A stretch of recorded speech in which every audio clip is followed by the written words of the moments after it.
शौकत नवाज मीर साहब, आप ये बताएं कि मुतालबात तो मंजूर हो गए, क्या आगे अमल दरामद हो रहा है इस वक्त?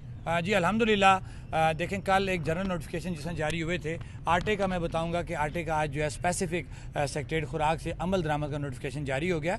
और इसी तरह जो हमारा बिजली का है, जो हमारा टैरिफ फाइनल हुआ है, ये तमाम सर्विस चार्जेस तमाम चीज़ें डाल के हमारा फाइनल जो है रेट हुआ हुआ है। ये हमारा उस फोरम के ऊपर बैठ के फाइनल हुआ हुआ है जिस फोरम ने ये आसानी हमारे लिए पैदा की, पुल का किरदार अदा किया और ये इतनी बड़ी टेंशन जो है, जो हाइप क्रिएट हुई थी, उसको सेटल किया। उन जिम्मेदारान से बैठ के जो हमारा टैरिफ फाइनल हो गया हुआ है, 13/5 उस पर डेट लिखी हुई है। किसी को परेशान होने की ज़रूरत नहीं है। इंशाल्लाह जो आपके ये मंथ तो आपका प्रिंटिंग में चला गया, जो आपका नेक्स्ट मंथ होगा वो पाबंद है उस नोटिफिकेशन के मुताबिक कि उस रेट से वो बिजली बिल जारी करें। दुश्मन मुल्क भी प्रोपोगेट कर रहा है बहुत ज़्यादा, और पाकिस्तानी हुकूमत ने भी इसमें अपना किरदार अदा किया। इस बारे में आप क्या कहना चाहेंगे? सर, दुश्मन मुल्क जो है वो अज़ल से लगा हुआ है और उसको हमेशा मुंह की खानी पड़ती है।